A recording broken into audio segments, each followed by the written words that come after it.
Welcome to Theme Weavers, your weekly wisdom for weaving yoga themes into your classes to inspire your students. We're your hosts, Heidi and Farin. Welcome to episode 17 of Theme Weavers. Today we are going to talk about Svadyaya, the fourth Niyama mentioned in the Yoga Sutras, which is found in Sutra 2.44. If you don't know what Svadyaya is, or you want to learn how to weave it through your class, listen up. In case this is your first episode you're listening to, please check out episode 2 of the Theme Weavers podcast for details and background on the structure of how and why to weave themes through your yoga classes. If you choose to use today's teaching on Svadyaya, self-study, as your theme while using the gift of our Inspo Sheet, then please find a way to turn our voices into yours and make this theme authentic to you. Awesome. So Svadyaya, just to clarify, since we know I love Sanskrit so much, the V is pronounced as a W, if this is new to you. It is not in Sanskrit always pronounced as a W, Farin has told me, only when it comes after a consonant, I believe. Is that correct?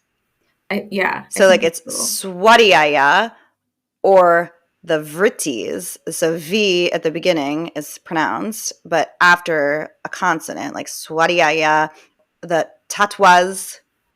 Yeah, tatwas. Yeah, so if it's in the middle of the word, it's not pronounced, I believe, as a V. It's pronounced as a W. So anyway, Svadyaya translates to self-study. It's not merely about academic knowledge or intellectual pursuits. It's a deep exploration of our inner selves, an ongoing journey of self-discovery. Through Svadyaya, we cultivate self-awareness, we gain insights into our thoughts, our emotions and motivations, and ultimately, we uncover our true essence. So, hey, I'm a social worker turned yoga teacher, and I love to learn more about myself and unpeel the layers of the onion that is Heidi. An amazing side effect of yoga is that you really do get to know yourself better. You get to know your body as you move. You get to know yourself as you rest and land in stillness, which, let's be real, I have had multiple panic attacks in restorative yoga classes by feeling trapped. So I get it. Landing in stillness for me is really hard, and I've learned about myself in that process. You get to know your mind and your spirit as you meditate, and you have this opportunity to choose to learn something about yourself on your mat, to open the door to self-awareness, to go inward, and to draw closer to the truth of you. That's a lot of choice. That's a lot of opportunity. And in daily life, Svadyaya takes on various forms too.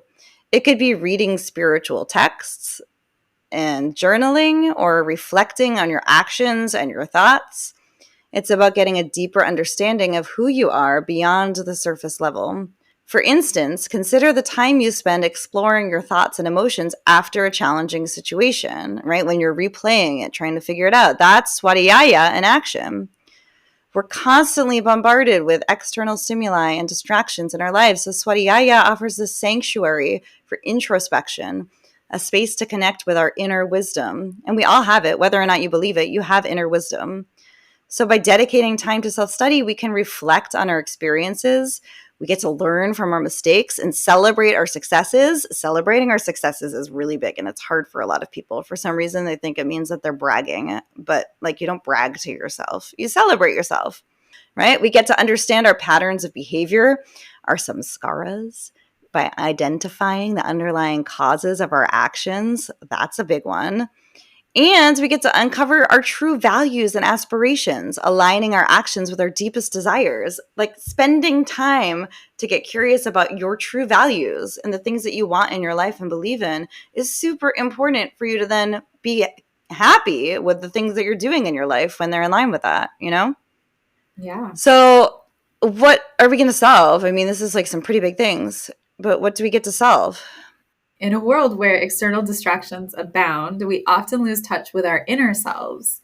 So practicing Svadyaya allows us to reconnect and to understand our motivations, our own fears, our desires. However, the challenge lies in finding time amidst the noise of everyday life. It's not easy to pause and reflect when there is a constant rush. You're constantly doing and doing and doing, and you don't really have that time to pause and then reflect on what you just did. So Svadyaya can help us address the lacking self-awareness. Svadyaya brings us clarity about our true selves helping us navigate life's challenges with greater understanding. And it can help us solve decision fatigue. By understanding our values and motivations, we can make choices that align with our authentic selves, reducing decision-making stress. It also speeds up our decision-making process. Right, when you just know.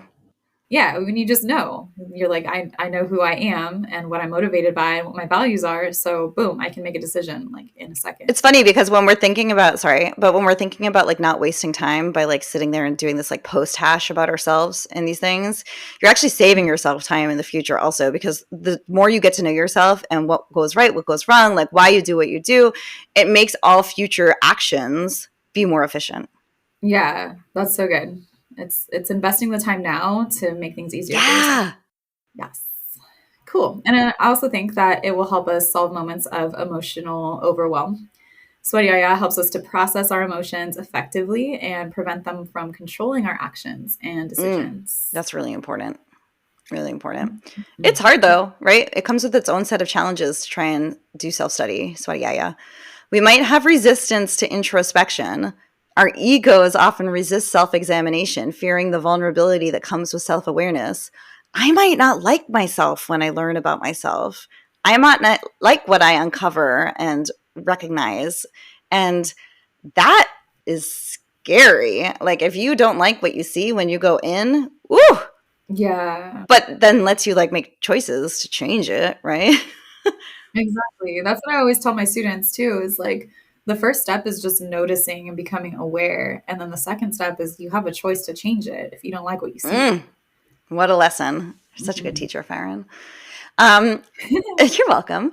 It can also have a really hard time to identify patterns. When we recognize our underlying motivations and behaviors, can be a complex process that requires patience and persistence, right? Like I constantly try and take shortcuts to have my husband tell me the patterns that I have. So for example, this is such a funny story. It's not actually funny, but I think it's funny. So my whole life, I've thought that I'm really bad at math. And like, I just tell everyone I don't do math. I suck at math. Like I can't do math. I had to have a tutor, and my tutor even fired me from SAT prep because like she couldn't get through to me. Like I know I'm smart in other ways, but math is not one of them. And my kids are now in 7th and 5th grade, and their math is getting complicated. And when they need help, I'm like, oh, go to dad. Mom doesn't understand math. And now they're like saying that too. Like they're starting to say like, mom doesn't get math. Mom just is not smart with math. And my husband says I have this pattern where in my house growing up, and maybe I shouldn't say this, but I'm just gonna, like growing up, there's a cost to being wrong. Like my parents really strive for things to be right. They want people to follow rules. They want things to be done the right way the first time. And that's just who they are. And there's nothing wrong with that. That's just how they are as people. And I love them. And that's a strength for them also. But for me, like math was hard and I was wrong a lot. And it's harder to be wrong. And I grew up thinking that like it's wrong to be wrong. So it's just easier to say like I'm stupid than to say like this is hard and I can be wrong to then figure out the right answer later. So I've created a pattern of saying like if I think I'm going to be wrong at something, then I'm just dumb. Right? And my husband is the one that pointed this out to me and why, and he brings it back and he's like figured it out. But like I couldn't figure that out for myself. It's just easier to not figure it out. So I wanted like him to figure it out for me and point out my patterns, because it's interesting when other people analyze you too, I think. It would have taken a lot of effort for me to try and have patience and persistence to figure out that I have this pattern and why I have this pattern. So it's just easier to have somebody else do that for me or to just not do it at all. So I think it's hard to identify our patterns, to take the time and the patience for it. And it might be easier to have either just not identify them at all or to have somebody else do the work for you, which I don't think really counts. But anyway, we also can start to overthink. Like, have you ever tried to learn about yourself so much and understand what you're doing that you just get stuck in thought and stuck in thinking, and you have endless rumination, endless thoughts about what I might be doing, why I'm doing it, what I could have done differently, why I could have done it differently, what are my values, why is it that I did this instead, why does this person doing this make me feel this way? Like you just get stuck endlessly thinking about things. But instead it should guide us toward actionable insight, not like endless thought loops where we just can't stop ruminating and thinking. So those are some of they're pretty big challenges, don't you think? They're not very... Those are big challenges. And yeah, like the last one, it just made me think of like spiraling. Oh my God. Just this endless spiral of like, oh, this could have happened, or I could have done this, or I could have said this, and I mean, I'm really good at an anxious thought spiral. Or really good at it. I'm really good at anxious. Super good at anxious. I think also another word that I would use to describe this is a thought trap, right? Like you get stuck in this trap and belief system and you can't see past it, and then you get stuck thinking about it and thinking about it, that you don't actually learn about yourself except for the fact that you're really good at thought traps.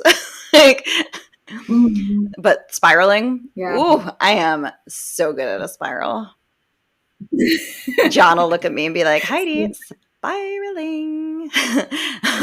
Like, you're not thinking with the right part of your brain right now. Like, where's the proof for what you're saying and feeling at the moment? Like, it's not there. Back it up. Anyway, this is all really challenging, but like, Farin, isn't it just easier to not practice Svadyaya and not learn about yourself and not have to deal with it? Yeah, I mean, it would be, but there are some really, really cool results that happen when you do this. But really quickly, it was making me think of like how hard this practice actually is, because it's easy to just like take BuzzFeed quizzes, or maybe that's not even a thing anymore. Did you ever take BuzzFeed quizzes? Are you talking about, I mean, I'm thinking about the quizzes pre-BuzzFeed, like the quizzes in Cosmo magazine when I was a teenager to learn more about myself, that like the quiz would give me the answers. It's like, if you answered mostly A's, then you're this. If you answered mostly B's, then you're this. The BuzzFeed one, though, Farin, you sent me one, I think, about language, dialect. Like, it had you answer a bunch of questions, and it told me where I'm from based on my answers. And it was wrong. Like, it analyzed me and said I am from New York. I am not from New York. So these BuzzFeed things don't always work, Farin. Yeah, but they're still fun. Like, BuzzFeed used to have some stupid quizzes, like, what kind of cupcake are you? Answer these 10 questions, and it tells you what kind of cupcake you are. It's like so stupid. Like, I'm not a cupcake in the first place, but if I was a cupcake, I would be the chocolate one with sprinkles, or like some stupid shit. Ooh, what like flavor that. Sprinkle? But, like the multicolored ones? Sprinkles have flavors? Well, there's like the brown ones and the multicolored ones. Oh, so like chocolate or just like regular sprinkle flavor? Yeah, like sugar flavor, I guess. You know, in Massachusetts, we don't call them sprinkles. Yeah, what are they called? It's really not nice, actually. Well, the color ones are rainbow sprinkles. Those ones we call sprinkles. But the chocolate ones are called jimmies, which is super racist, and people don't realize that. But that's what people in Massachusetts call chocolate sprinkles. They call them jimmies. And, like, you should not call them jimmies, by the way. If you're listening to this, don't call them that. Oh, my gosh. Yeah. I knew they were called something weird over there. Yeah. But nobody thought about it, right? Like, all of this Svadyaya helps you uncover the fact that you might be unconsciously biased and racist without even realizing it in your speech. And that is super important and part of yoga. So people, Svadyaya, don't call them jimmies anymore. Please don't. Not good. Got it. I've never called them that. So. Okay. Well, it's because you're from California. You call them sprinkles, right? Yeah. Or do you call them sugar-colored strips of sweetness? That's a really cool alliteration, but... Have you ever gone into a Target and noticed what they call the candy aisle? No, I've never done that. What do they call it? Packaged sugar. Come on. I shit you not. That's what it says on the aisle? Yes, on the aisle it says packaged sugar. Like Ep17, packaged sugar? Yes. I'm going to look. I promise you. Go look. Take a picture of it. I'm going to do that. I wonder if it's the same in Massachusetts as California. It has to be. Okay, anyways, I digress. Well, my point is that we can do all these like little quizzes from magazines or BuzzFeed or whatever, and we find out like these very surface level, like cute things about us. But Svadyaya is so much deeper than that, because you're really self-reflecting on the deep shit that is really, really hard. Yeah, but let's talk about the results that happens when we actually do that, because we found out that it's a hard practice. But by engaging in the self-reflection, you develop a deeper connection with yourself. Not you as a cupcake, but you as your actual self. You start recognizing patterns in your behavior and your thoughts. And this awareness brings clarity, enabling you to make conscious choices rather than reacting impulsively. Mm-hmm. That's important. Yup. Super important. Especially when you're in the packaged sugar aisle. Yes. In your everyday life, you'll notice these positive changes. Maybe you'll become more mindful of your actions or more compassionate toward yourself and others. Svadyaya isn't about judgment and judging yourself. It's about observation and understanding. You can also enhance your self-awareness, like we talked about. We gain a deeper understanding of our strengths, our weaknesses, and our unique qualities. It helps us improve our decision making so we can make choices that align with our values, leading to greater satisfaction and fulfillment and just more efficiency in making these choices. And finally, another benefit that we find is emotional intelligence. We develop the ability to manage our emotions effectively, fostering healthier relationships and personal growth. Cool. Thanks, Farin. I really appreciate this. So now that we've gotten through all of that, we have to bring it into our class to help people as they're practicing come back to the theme of Svadyaya. So your thematic 3-line, drop the hammer. What can you notice about yourself here? Love the questions. How about observe your thought patterns in this pose? What about what are you feeling and where are you feeling it, emotionally and physically? Lastly, stay curious. Whenever I tell people to stay, I always think stay child. I always think stay wild, moonchild. That's a cool. I don't know why. Whenever I hit start a sentence with stay or something, I'm always like in my head, stay wild, moonchild. What do you think that says about me, Farin? That you're a wild moonchild. Oh, yeah. Did you see the moon, by the way? The full moon rising? I did It not. was huge and beautiful and very colorful. Oh, I spent last night watching Ted Lasso, so I did not look outside. Oh, but you probably gained such amazing wisdom while watching it. So tell us, Farin, tell our listeners, what can they do now? What additional inspiration related to Svadyaya can we offer you? We have it all. It's all on our Inspo Sheet at themeweaversyoga.com/episode 17. We have some really cool inspirational quotes that remind us of the practice of Svadyaya, as well as some songs that will help you bring the theme to life if you practice with music, and some mantras, a mudra, pranayama practice, some postures, and even a meditation that you can weave into your class. What's a good peak pose for Svadyaya? So when we think about introspection and thinking about ourselves, it's like very meditative, right? Mm-hmm. So I think Padmasana, lotus pose, which is like that traditional meditation, concentration style of posture where you're sitting up and your legs are folded over each other in a crazy pretzel way. That will help facilitate concentration and self-reflection. I love it. Also, just facilitate pain in your hips, maybe. So we could give them a nice alternative if that's not happening for you while you're sitting up on 10 blocks and a blanket. At least me. Right, take like, I'm super introspective right now. You're right. It should be a pose that's like easeful. Do you know what I said yesterday, by the way, when I was teaching? We were... I don't know if you can say this on a podcast. I think you can. I was teaching to a peak pose of eagle, and I had, before class, I had everybody go over to the wall to try that version of eagle at the wall where you turn your chest toward the wall to help you find the double wrap of your foot. And then you come back around to face the front with your chest. And on one side, it was great, lovely. I felt awesome, left leg over, amazing. And then I turned around to do the right side, and I just was like, oh my God, it feels like my hip is coming out through my vagina. I yelled that in the classroom, and everybody just stared at me and looked at me. I'm like, oh, sorry, did I make you guys uncomfortable? They're like, no, we're just trying to figure out how your hip comes out of your vagina. All right. And I've been thinking about it ever since. You're wondering the same thing. Anatomically, how does that feel? It felt like my femur bone, when it was rotating like that, was literally coming into my pelvis versus sitting in the acetabulum. Do you know what I mean? The acetabulum? Is that the wrong body part? Isn't that the hip socket? Isn't that the name of the hip socket? No? Maybe. If it is, then you just taught me a new word. But why are we talking about vaginas and acetabulum? They're very close to each other. Wait, now I have to look it up. Acetabulum. Acetabulum is the socket of the hip bone into which the head of the femur fits. I'm right.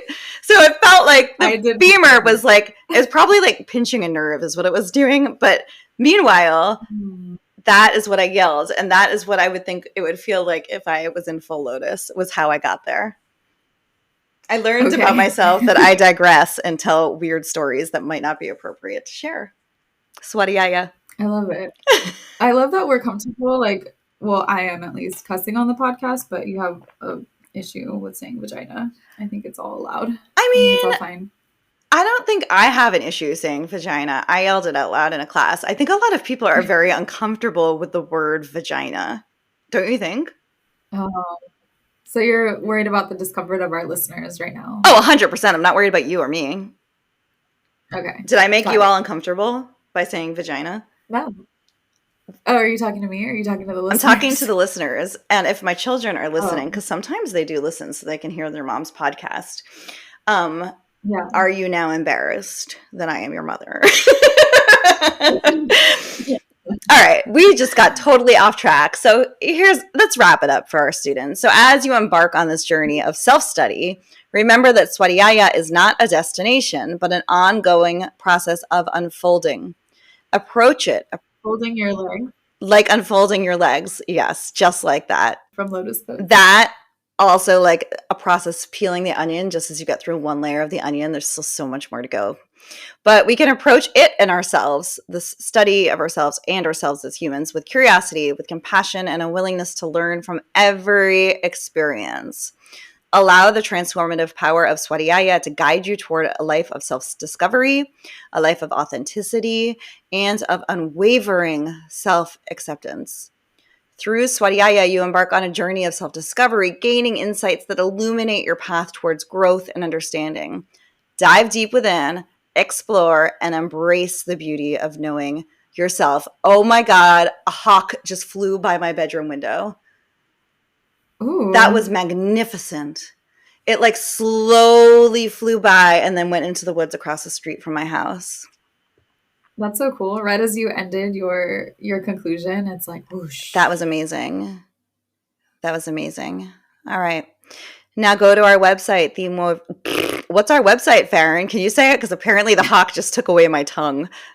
What's our website? Yeah, let's go to our website, themeweaversyoga.com /episode17. Reach out to us all the ways. You know them. They're on the links down below. Also, we're here to support you. We want your classes to feel really solid and make you feel solid and to have confidence in yourself as a yoga teacher. So reach out. Let us know how we can help. Cool. Tune in next week for another episode of Theme Weavers. And we're going to finish the Niyamas next week. Whoa! We're almost done with the Niyamas and the Niyamas. I know. Where are we going to go next? Oof, that's a surprise. You got to wait for that. Ooh, you're going to have to tune in and find out. But as always, you can go back to episode 2 for more background and inspiration on how to weave themes into your class, into all of your classes. But until next time, we weave you in peace. Bye.